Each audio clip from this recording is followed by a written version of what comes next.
नमस्कार बच्चों, कैसे हैं आप सब। आशा करती हूँ आप सभी अच्छे होंगे, स्वस्थ होंगे, खुश होंगे और अपनी पढ़ाई भी अच्छे से कर रहे होंगे। तो जैसा कि आप सभी जानते हैं, मैं हूँ आपकी हिंदी की अध्यापिका और मैं स्वागत करती हूँ आप सभी का आईसीटी वर्चुअल क्लासरूम में। और आज हम यहाँ पर एकत्रित हुए हैं पढ़ने के लिए क्लास 10th की हिंदी। तो क्लास 10th की हिंदी में पढ़ रहे हैं हम हमारी पाठ्य पुस्तिका कृतिका भाग 2।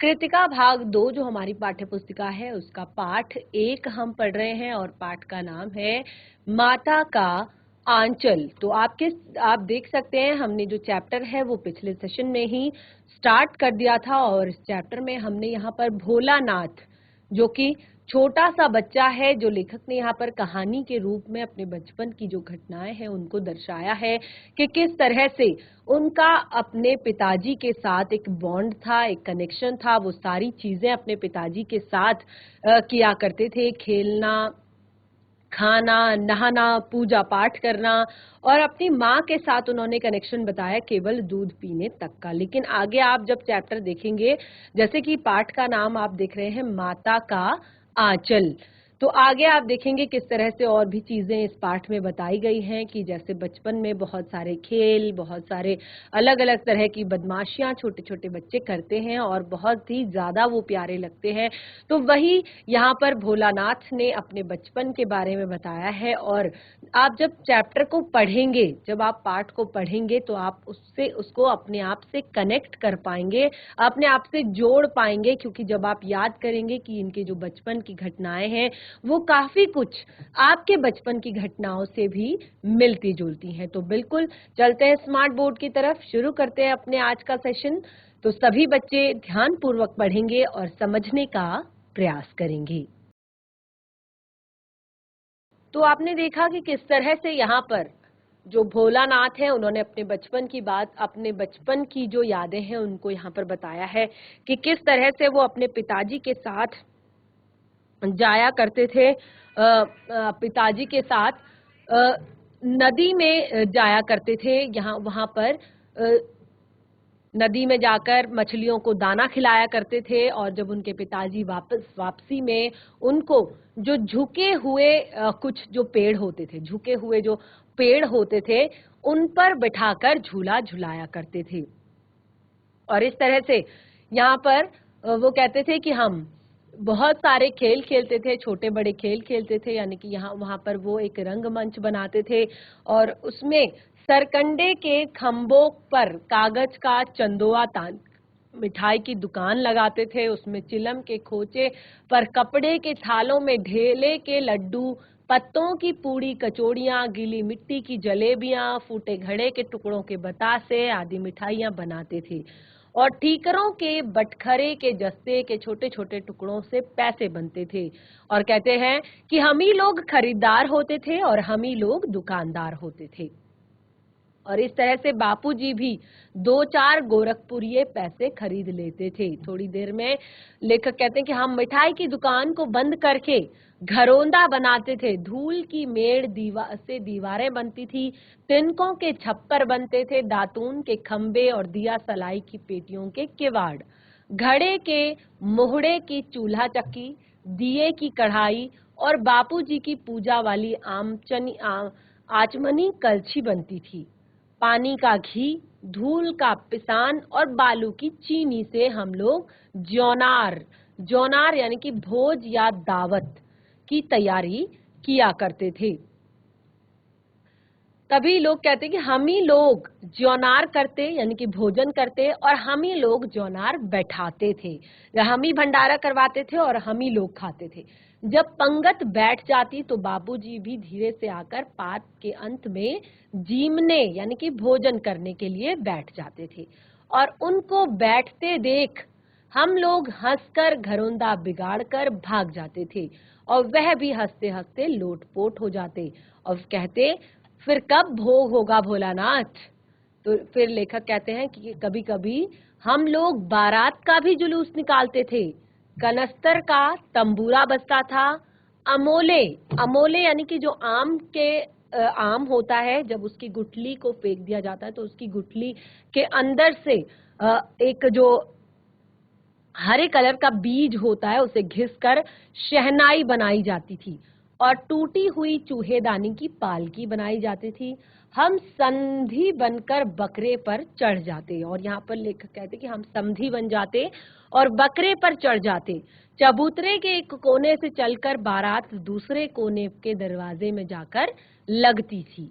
वहां काठ की पटरियों से घिरे, गोबर से लिपे, आम और केले की टहनियों से सजाए हुए छोटे से आंगन में कुल्हिए का कलसा रखा जाता था और वहीं पहुंचकर बारात फिर लौट आती थी। लौटने समय खटोली पर लाल ओहार, ओहार यानी कि एक पर्दे के लिए डाला हुआ कपड़ा, ओहार डालकर उसमें दुल्हन को चढ़ा लिया जाता था और लौट आने पर बाबूजी ज्यों ही ओहार उठाकर दुल्हन का मुख निहारने लगते, क्यों ही हम हंसकर भाग जाते। तो बहुत से प्यारे प्यारे से खेल, बहुत ही सुंदर सुंदर से खेल। और आप देख सकते हैं ना तो इसमें कोई गैजेट्स हैं, ना कोई खिलौना है, ना कोई टॉयज है। बच्चे अपने क्रिएटिविटी से, अपने मन से अलग अलग चीजें बनाते थे और अलग अलग तरह के खेल खेलते थे। फिर यहाँ पर बताते हैं कि थोड़ी देर बाद फिर लड़कों की मंडली जुट जाती थी। फिर इस तरह से अलग अलग खेल वो एक दिन में खेला करते थे और उनके पिताजी भी उनके उस खेल में आ जाया करते थे। थोड़ी देर बाद फिर लड़कों की मंडली जुट जाती।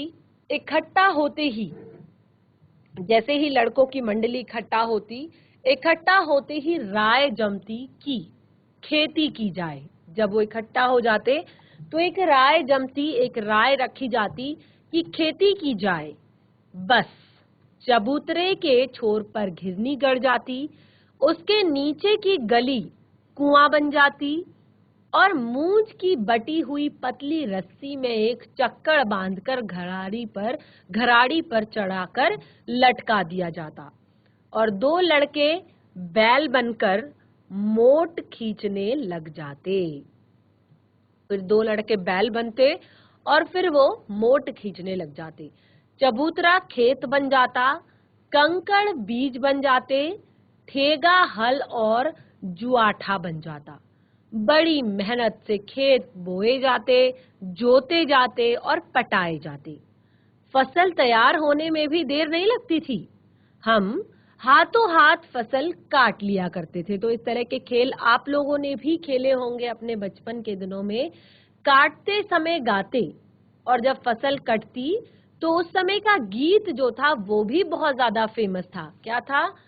ऊंच नीच में बई कियारी, जो उपजी सो भई हमारी। फसल को एक जगह रखकर, अब फसल को एक जगह रखते, उसे पैरों से रोंदा जाता। कसोरे, कसोरे यानी कि मिट्टी का एक छिछला कटोरा जिसका सूप बनाकर ओसाते और मिट्टी के दिए के तराजू पर तोलकर राशि तैयार कर लेते थे। इसी बीच बापूजी आकर बैठ जाते और पूछते, इस साल की खेती कैसी रही भोलानाथ? तो फिर से वहां पर बापूजी आ जाते और फिर पूछते कि इस साल की खेती कैसी रही भोलानाथ? तो अलग अलग तरह के खेल खेला करते थे वो लोग। उसके बाद लेखक कहते जब उनके पिताजी वहां पर आ जाते तो फिर से बच्चे सारे शर्मा कर, घबरा कर फिर से वहां से ज्यों का त्यों खेत खलिहान छोड़कर हंसते हुए भाग जाते।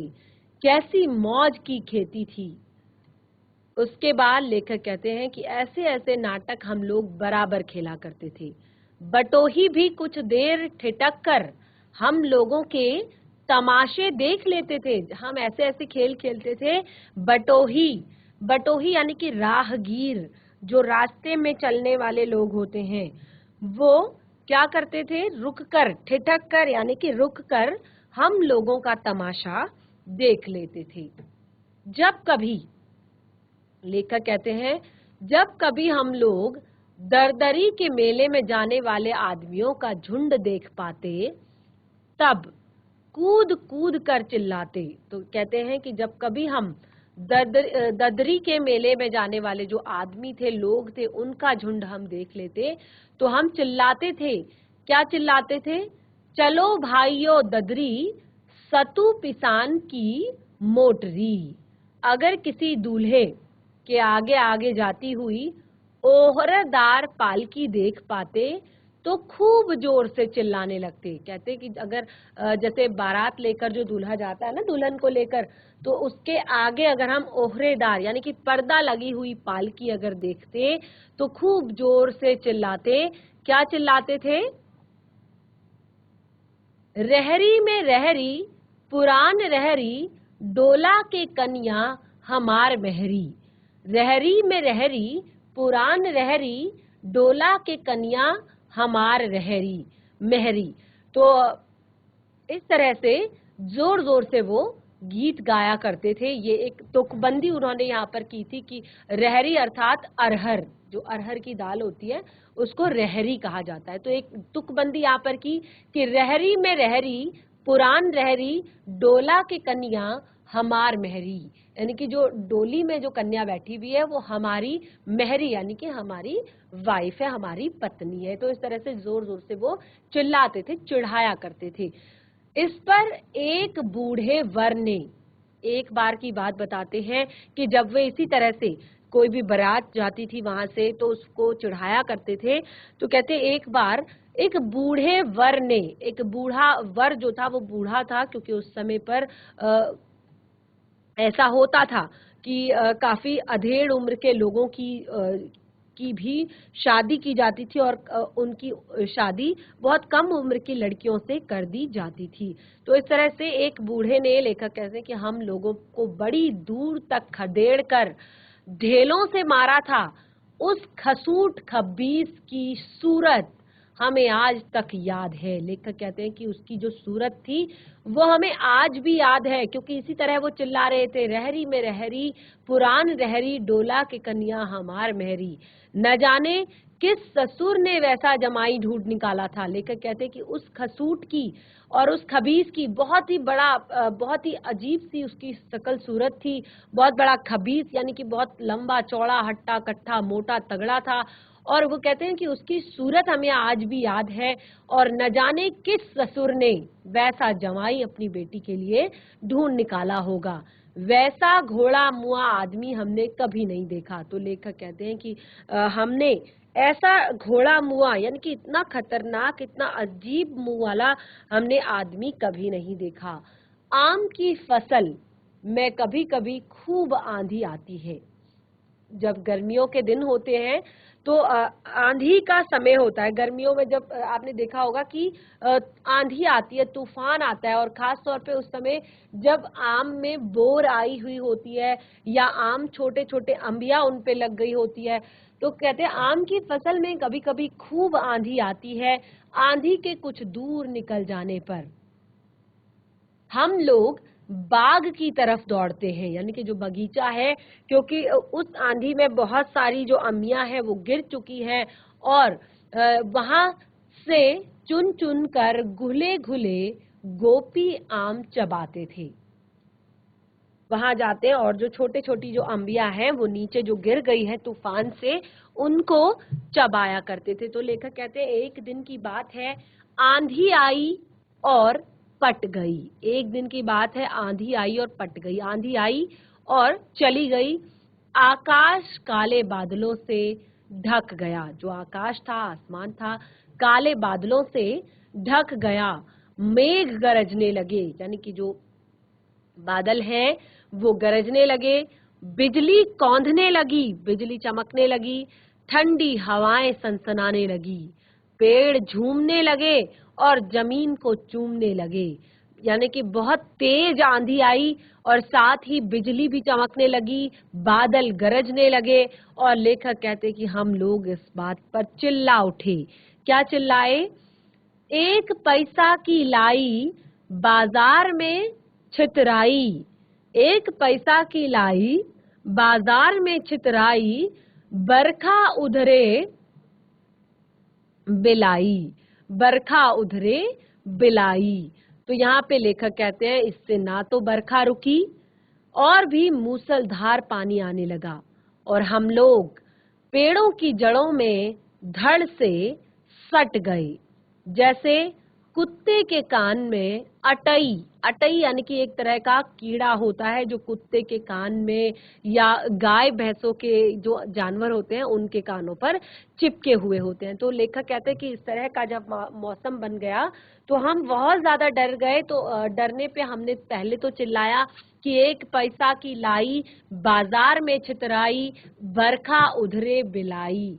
लेकिन ये कहने पर भी बारिश नहीं रुकी, बल्कि और ज्यादा मूसलाधार पानी बरसने लगा और हम पेड़ों की जड़ पर सट गए, जैसे कुत्ते के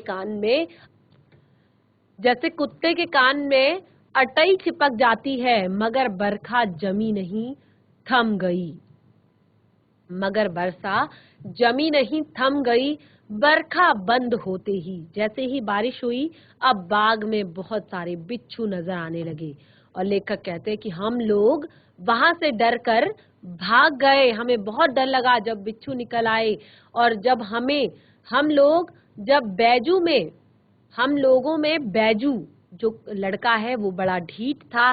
संयोग की बात है बीच में मूसन तिवारी मिल गए। बेचारे बूढ़े आदमी को सूझता कम था। वैजू उनको चिढ़ाकर बोला। तो वो अपने एक मित्र की बात करते हैं, वैजू, जो थोड़ा सा ढीठ था, और कहते हैं कि रास्ते में जब हम जा रहे थे, घर को लौट रहे थे, तो बीजू रास्ते में मूसन तिवारी रास्ते में मिल गए और यहाँ पर उन्हें सूझता थोड़ा सा कम था, समझ में थोड़ा सा कम आता था। तो बैजू उनको चिढ़ा कर बोला, बुढ़वा बेईमान मांगे करेले का चोखा। बुढ़वा बेईमान मांगे करेले का चोखा। तो जैसे आप अभी यहाँ पर चीजें देख रहे हैं, अभी तक आपने जितना चैप्टर पढ़ लिया है, तो आपने देखा कि जो बच्चे हैं वो कितनी ज्यादा बदमाशियां कर रहे हैं, कितनी ज्यादा मौज मस्ती कर रहे हैं। तो आपको भी वो सारी चीजें अपने बचपन के दिन काफी ज्यादा इसको पढ़ने से याद आ रहे होंगे। बहुत सारी ऐसी चीजें हैं, बहुत सारे ऐसे खेल हैं जो आपने भी बचपन में सुने होंगे। तब लेखक कहते हैं कि हम लोगों ने भी बैजू के सुर में सुर मिलाना शुरू किया। लेखक कहते हैं कि हमने भी बैजू के सुर में सुर मिलाकर यही चिल्लाना शुरू किया, बुढ़वा बेईमान मांगे करेले का चोखा। तिवारी ने बेहताशा खदेड़ा, यानी कि जो मूसन तिवारी थे उनको बहुत गुस्सा आया और उन्होंने बहुत बेहताशा यानी कि बहुत दूर तक खदेड़ा। हम लोग तो बस अपने अपने घर की ओर आंधी हो चले थे, यानी कि बहुत तेज दौड़ गए थे।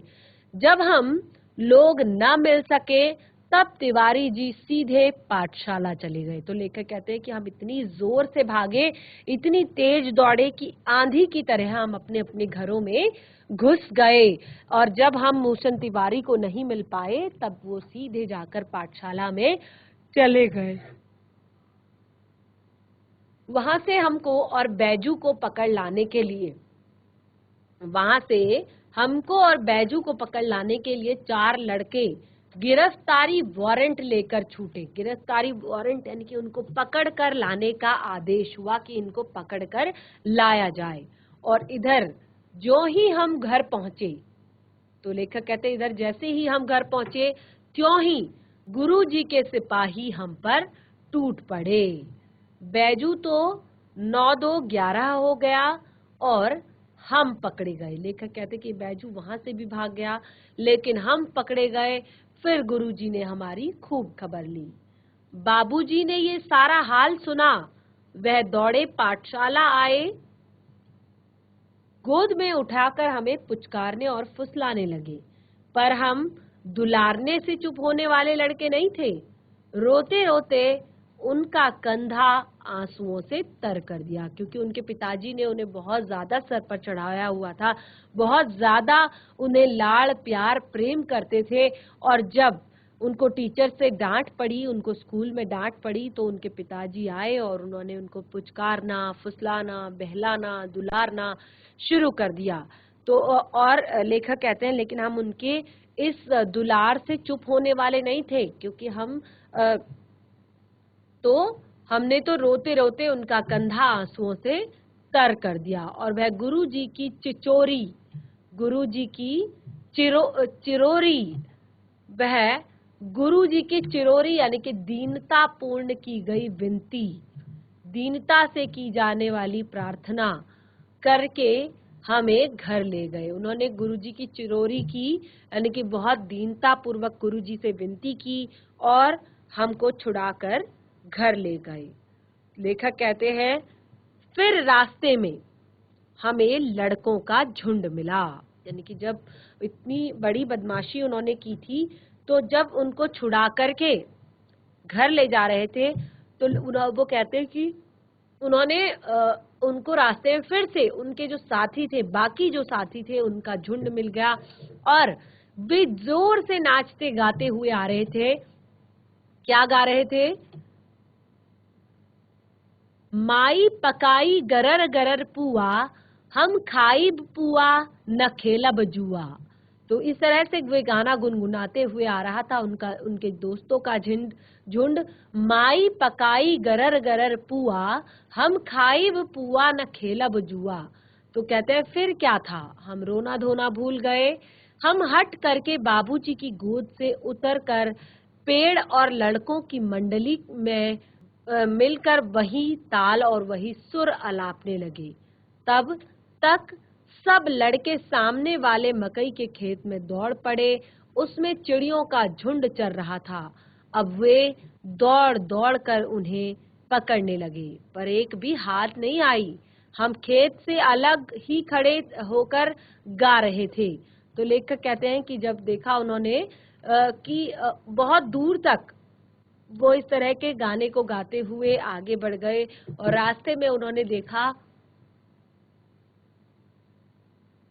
कि एक मकई के खेत को चिड़ियों का एक झुंड जो है वो चुग रहा है, चर रहा है। तो सारे बच्चे दौड़कर उन्हें पकड़ने लगे, पर एक भी चिड़िया हाथ नहीं आई। तो तब यहाँ पर लेखक कहते हैं कि हम खेत से अलग होकर, यानी कि खेत से थोड़ी दूर होकर गा रहे थे, राम जी की चिरई राम जी का खेत, राम जी की चिरई राम जी का खेत, खा लो चिरई भर भर पेट। तो लेखक कहते हैं कि इस तरह से हमने चिड़िया को बहुत ही सुंदर आवाहन किया, उसको बुलाया, राम जी की चिरई राम जी का खेत, खा लो चिरई भर भर पेट। अब यहाँ पर लेखक कहते हैं कि हमसे कुछ दूर बापूजी और हमारे गांव के कई आदमी खड़े होकर तमाशा देख रहे थे, इस तरह की बातों को सुन रहे थे कि उन चिड़ियों को भगाने के बजाय, उन चिड़ियों को दूर करने के बजाय उन्हें बुलाया जा रहा है, उन्हें खिलाया जा रहा है।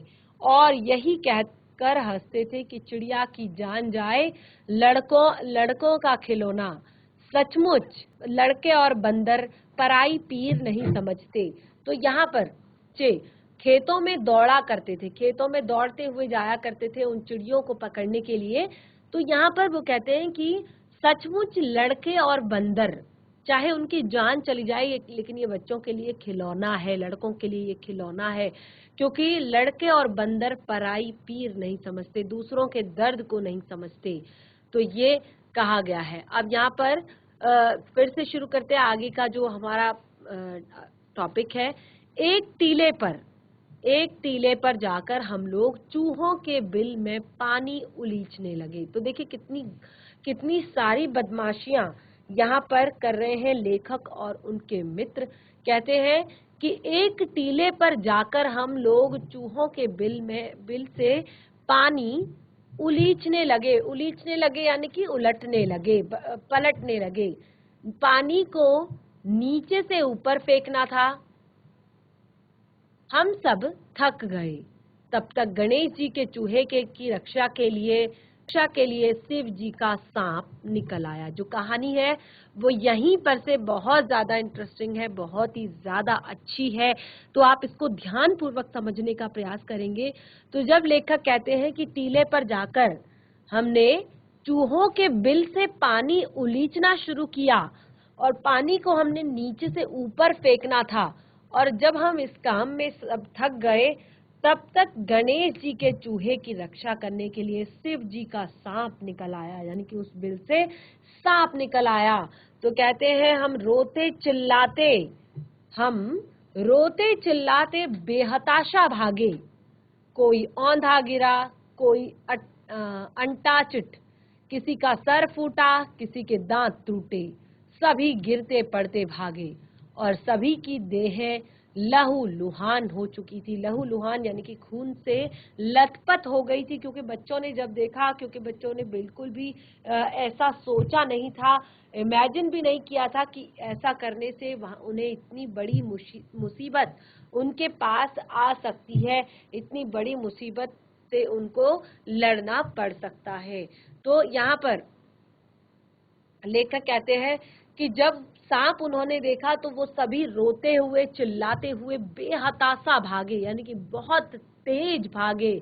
और इस बेहताशा भागने में कोई औंधा गिरा, यानी कि कोई सामने की तरफ गिरा, कोई अटांचित गिरा, किसी का सर फूट गया, यानी कि किसी के सर पर चोट लग गई, किसी का दांत टूट गया, और सभी गिरते पड़ते भाग रहे थे और सभी की देहें, शरीर लहू लुहान हो गए थे और पैरों के तलवे कांटों से छलनी हो गए थे। पैरों में इतने ज्यादा कांटे चुभे कि पैरों के तलवे जो थे वो छलनी हो गए थे। तो दृश्य आप देख सकते हैं, बहुत ही ज्यादा सुंदर है।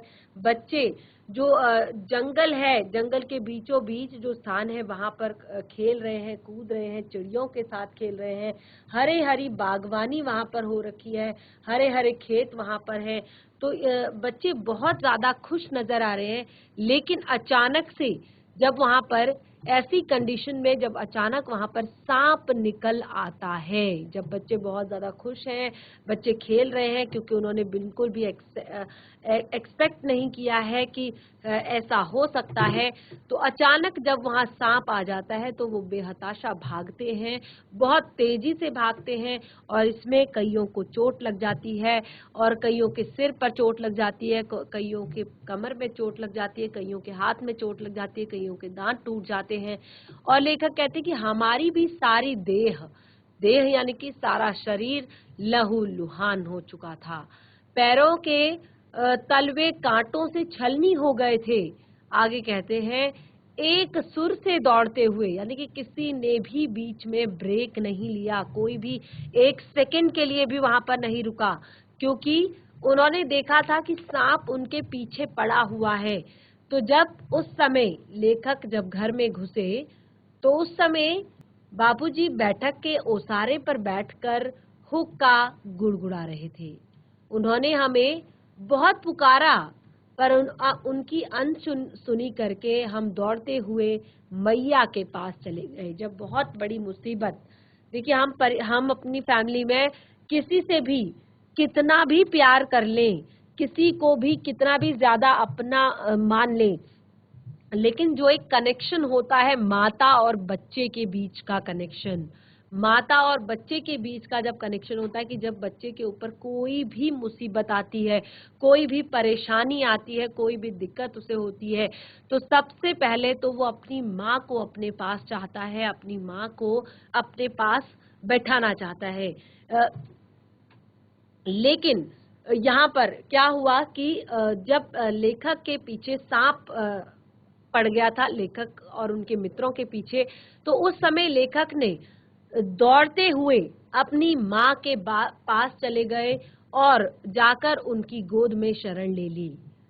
मैया चावल अमनिया कर रही थी, अमनिया यानी कि साफ कर रही थी, चावल को साफ कर रही थी, शुद्ध कर रही थी, और हम उसी के आंचल में जाकर छिप गए। तो लेखक कहते हैं कि हम उसी के आंचल में जाकर छिप गए। तो आपने देखा कि जो पूरा चैप्टर है, पूरे चैप्टर में लेखक का जो ज्यादा कनेक्शन दिखाया गया है वो उनके पिताजी से दिखाया गया है। लेकिन जब लेखक पर मुसीबत आती है, आपने देखा होगा बच्चे जब रोते हैं, बच्चे जब परेशान होते हैं, तो वो केवल अपनी माँ को याद करते हैं।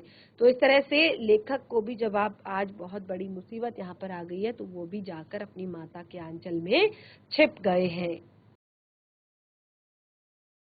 तो बच्चों, आपने देखा किस तरह से भोलानाथ और उनके मित्र बचपन में बहुत सारी उधंग मचाया करते थे, बहुत सारी बदमाशियां किया करते थे, और आज उनको क्या यहाँ पर मिला है, उनकी बदमाशी का सबक, और किस तरह से आगे क्या होने वाला है इस चैप्टर में कंटिन्यू करेंगे हम अपने नेक्स्ट सेशन में। साथ ही साथ पाठ से जुड़े हुए प्रश्नों के उत्तर भी करेंगे हम अपने नेक्स्ट सेशन में। तो आज का सेशन हमारा यहीं पे समाप्त होता है।